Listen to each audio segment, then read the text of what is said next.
Hola amigos, me llamo Alex, and today on Cooking with Comics and Cognac, we're climbing the Trump wall and going south of the border. Look at this pot and check out this pan. Here's a drawer full of knives and one in my hand. It's time for cooking with comics and cognac. Cooking with comics and cognac. Today we're making a Mexican dish that is very tasty, or as they say in Espanol, mi pene es muy pequeño. Gracias to mi hermano Jose for the help with the translation on that. Appreciate you. Um, so we're making this tasty dish that is not only delicious but very important. It's a little known fact that this helped win Mexico's independence, and we're of course talking about Pico de Gallo. Mexican soldiers during the Revolution would walk around with giant bags of this and just eat it like trail mix. It's it's hugely important. It kept the soldiers on their feet fighting for their independence and helped them eventually win. So happy Cinco de Mayo to everyone who celebrates Cinco de Mayo. All right, so let's start with some ingredients. And of course, firstly, we're going to start with the tomato. Now, when you're in your grocery store looking for tomatoes, you're going to come across something that looks like this big, round tomato. Just pass on it. Don't get it. It's known as the hothouse tomato, or if you're in the service industry, you might know it as a 4x5. These are just full of water and mush, and they have very little flavor. We don't want this. This is useless in almost every application. There's some applications where it's okay, but anything that this can do, the Roma can do better. So we're going to go with Roma tomatoes.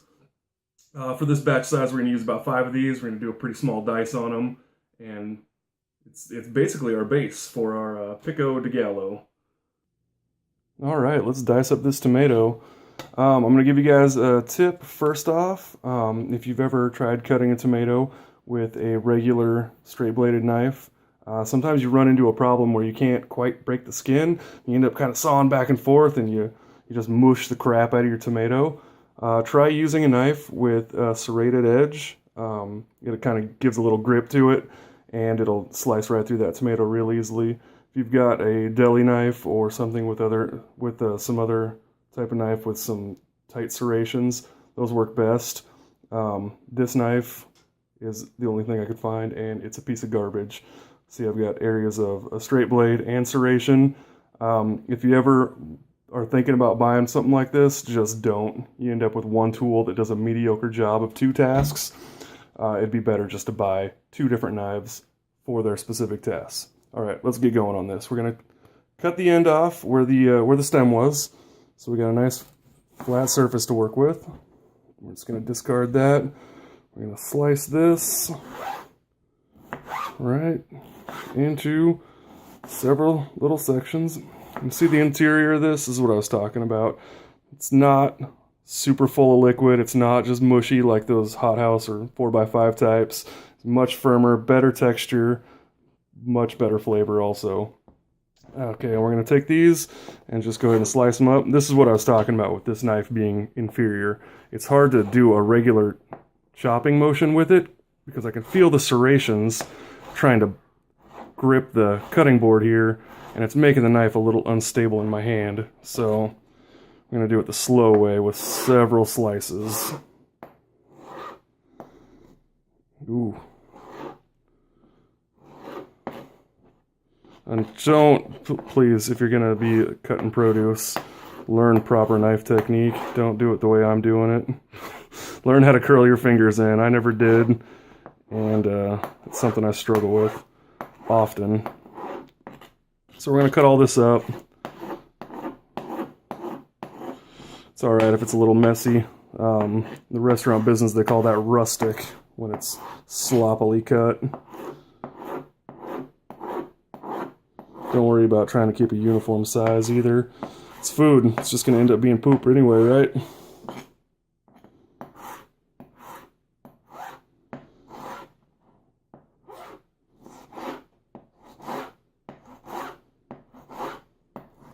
Alright, we're going to add all this to our bowl of tomatoes. That's the other 4. I said we were doing 5. That's the other 4 I chopped up off camera so you didn't have to sit through 15 minutes of me cutting tomatoes. Alright, at this point, we've got an important step that I forgot to mention when I was talking about ingredients. We're going to salt these tomatoes. So let me find my salt. So tomatoes sometimes in your Pico can get washed out by the flavors of everything else.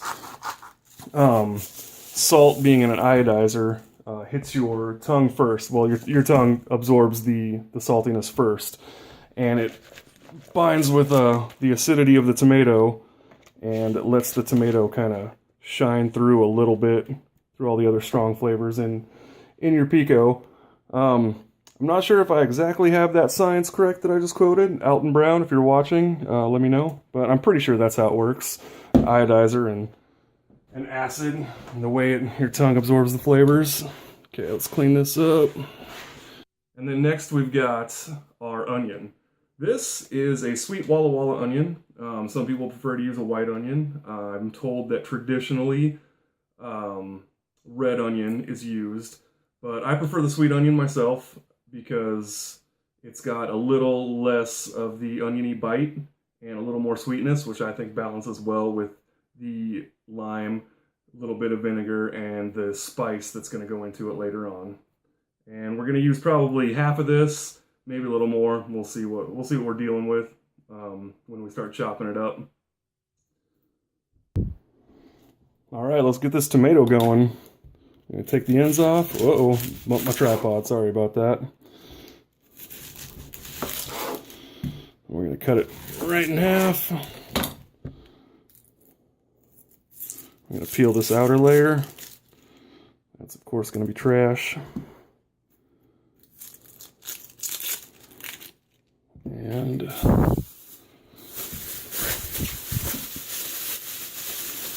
use this produce bag and a garbage bag. And it's much harder to do this with a camera in my face than normal. All right, I'm going to switch knives, too. I got a better tool. Okay, dicing a tomato. Dicing up an onion. You take it with the side that you cut down.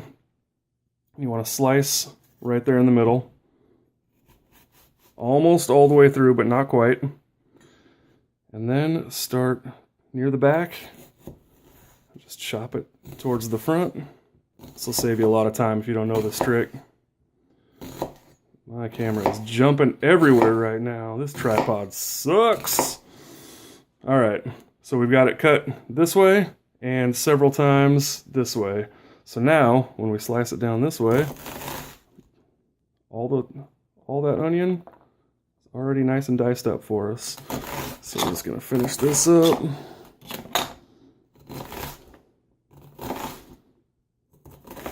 When we get to the back here, we're just gonna do a nice rustic chop on this. Boop, boop, boop.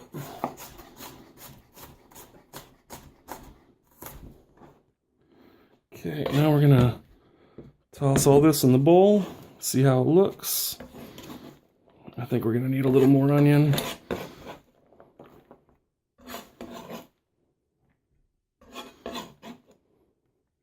Yeah, a little more. Okay, so we're just gonna chop off a chunk right there.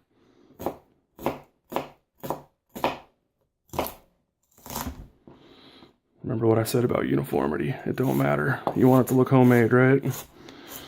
You want uniform cuts, go buy your Pico de Gallo in the store. I hear Trader Joe's makes a pretty good one. Next, we've got pickled jalapenos. Now, I'm using tamed jalapenos because you get the flavor of a pickled jalapeno without very much spice. We're going to get the spice later. This is magic in a jar. These are delicious. You can just eat them straight out of there. They're fantastic. We're going to chop up some of this, toss it in there. Like I said, we'll get our spice from some fresh peppers. And next up is our serrano pepper. I like the serrano pepper in my Pico because it's got a good balance of sweet to hot. When you're making yours, if you like something a little spicier, you know, it's all about your personal taste. If you like something a little sweeter, again, whatever you like. This is what I prefer, the Serrano. We're going to dice this up real small, mix it in there. It's going to be delicious. I really like using these along with some fresh peppers because you get that vinegary pickled jalapeno flavor without a lot of the heat, and then you get your heat from your fresh pepper, and the two of them combined kind of tricks your mouth into thinking you got the best pickled jalapenos out there in the world. So for these, we're basically just going to quarter them and stack up a few of them and just cut them in quarters, cut them in eighths, however big or small you decide you want them. With these tamed jalapenos, it's not a big deal to get a big chunk of it in your mouth because they're not very hot at all.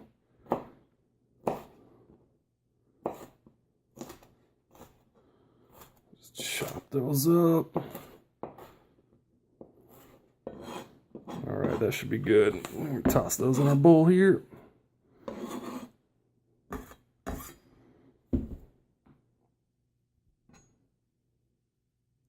And then we're going to do our fresh pepper. I'm going to start with this big one because I think that alone is going to be enough and I won't need this small one over here. So dealing with this, we're going to chop the top off. We're going to chop the point off, and then we're going to split it right down the middle, or as close to the middle as we can get. Okay, now when dealing with these, you're going to want to get rid of most of these seeds. Keep the vein, but get rid of the seeds. The vein and the seeds are where most of the heat and peppers are. The vein is fine because we want some of the heat, but these seeds, you catch one in between a couple of your teeth, and it is unpleasant.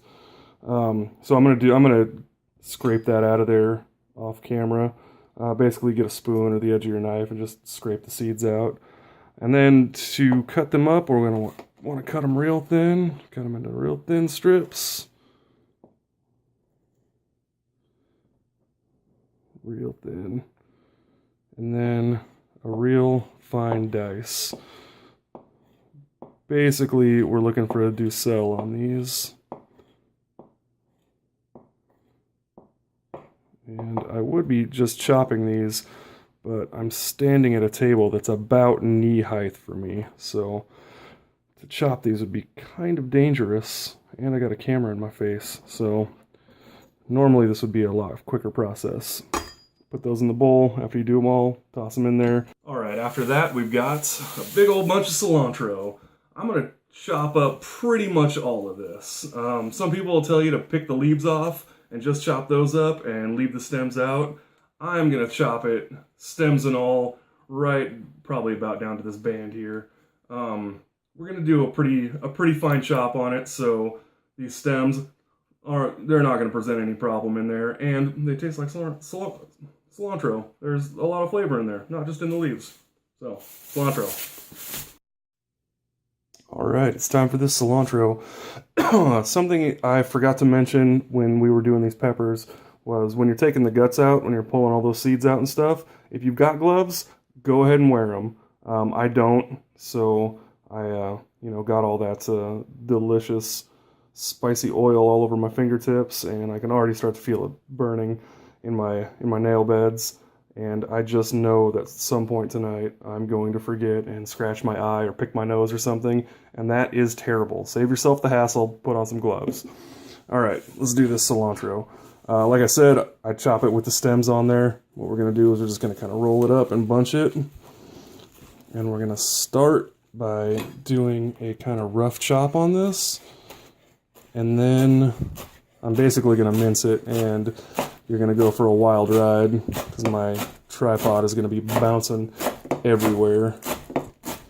So we start with this kind of rough chop. That's the garbage end.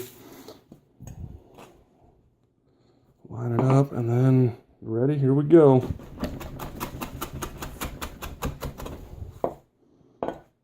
Toss it around. Toss it around. I'm not going to make you sit there and watch this whole process. We'll just do a small section here. Do the whole thing until you get it down. Until, about like that or so. Just kind of rough chopped up, real small, almost a mince.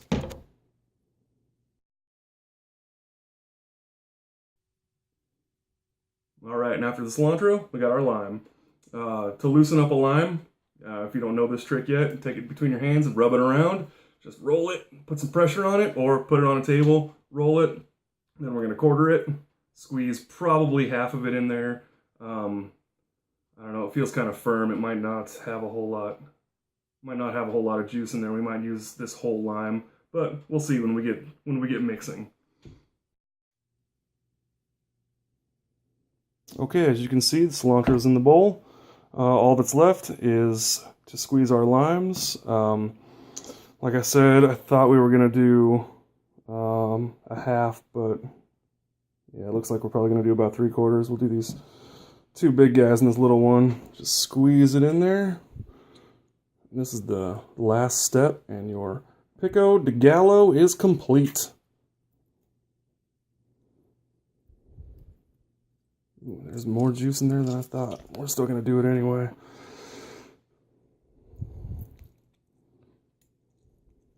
Just mush it in there.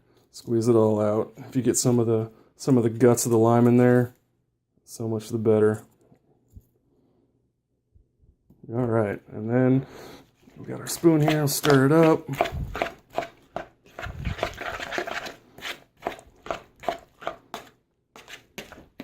Look at all that delicious tastiness, all that fresh produce and deliciosity. All right, we're gonna give this a taste.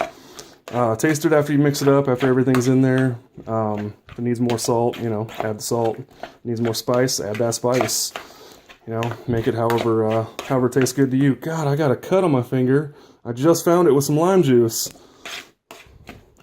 Damn, that stings. All right, we're gonna give this a taste.